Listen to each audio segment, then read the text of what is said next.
Hello tout le monde. Ce week-end, j'ai utilisé Compose pour la première fois pour un cas perso. J'étais en train de mettre en place une assurance vie pour faire fructifier tout l'argent de la BPI, quand je me suis dit, Fabrice, tu gères un peu tes financements à l'aveugle. T'as pas un endroit où tu vois toutes tes unités de compte et toute leur évolution, ce qui me permettrait de voir l'évolution et de prendre les décisions pour faire mes arbitrages. À chaque fois, je dois aller sur les assurances vie, sur chacune des assurances, sur chacune des unités de compte, voir l'historique proposé par l'assureur, etc. Donc c'est un peu fastidieux. Donc je me suis dit, ce serait bien d'avoir un outil.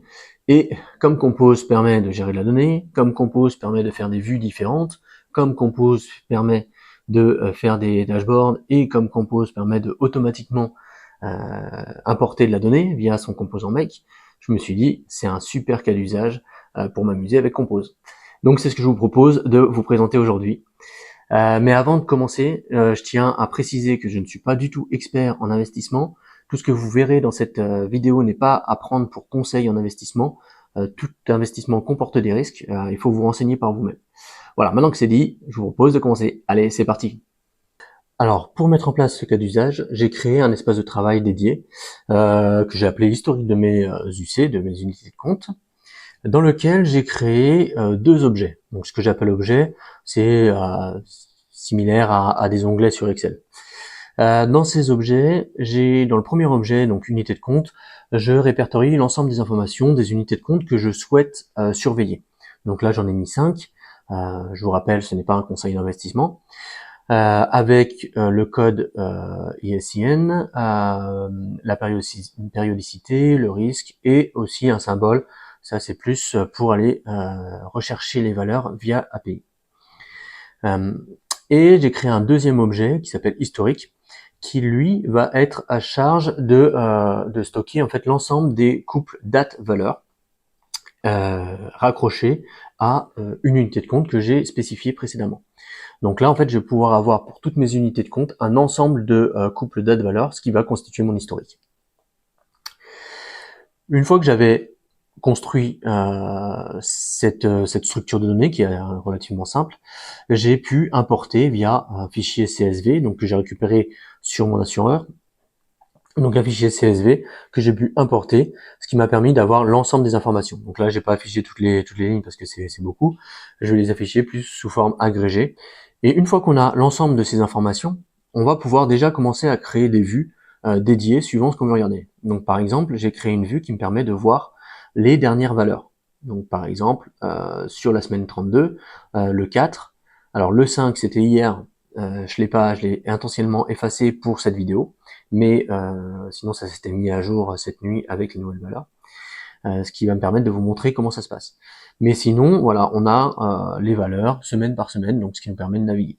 J'ai fait également une autre vue qui me permet de voir l'évolution des valeurs moyennes par mois depuis le début de l'année. Ça me permet d'avoir une grosse maille de l'évolution. Donc là, on voit par exemple sur la deuxième ligne que c'est parti à 74, c'est arrivé à 73, ça a un peu fluctué, c'est descendu jusqu'à 70, etc. Donc là, c'est en valeur moyenne par mois.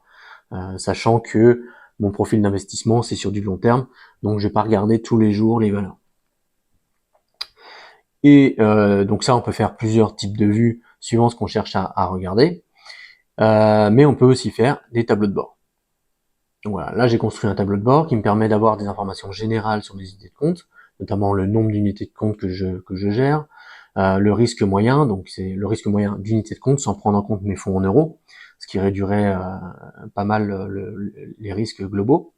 La valeur moyenne de l'ensemble des unités de compte, ça n'a pas vraiment de sens, mais bon, je voulais voir ce que ça donnait, etc. Et donc ce qui va m'intéresser surtout, c'est les graphes à court terme, 7 jours, sous 7 jours, les graphes sous 3 mois, et après les graphes plus globaux, sous 2025, donc là on voit que c'est relativement constant, et depuis 2020, où là on voit que globalement les courbes elles montent, donc c'est plutôt des bons indicateurs. Enfin, je pense. Toujours, c'est pas un conseil. Donc maintenant que j'ai dit ça, comment on fait pour le mettre à jour? Donc le but, c'est si je viens ici sur ma valeur, c'est que ma dernière valeur se mette à jour toutes les nuits. Alors on va utiliser le composant make que qu'on a créé et donc via Make, j'ai fait un scénario qui, tous les soirs, donc là je l'ai mis à 3 heures du matin toutes les nuits, va dérouler et va commencer par récupérer des, euh, l'ensemble des lignes qui sont dans mon premier objet pour voir l'ensemble des unités de compte que je veux surveiller. Ensuite, on va itérer sur l'ensemble de ces unités de compte. On va récupérer via une API. Alors l'API, c'est l'API EODHD que j'ai trouvé, qui permet d'avoir une vingtaine de requêtes gratuites par jour, ce qui me suffit amplement, ce qui me permet de récupérer gratuitement les dernières valeurs de mes unités de compte.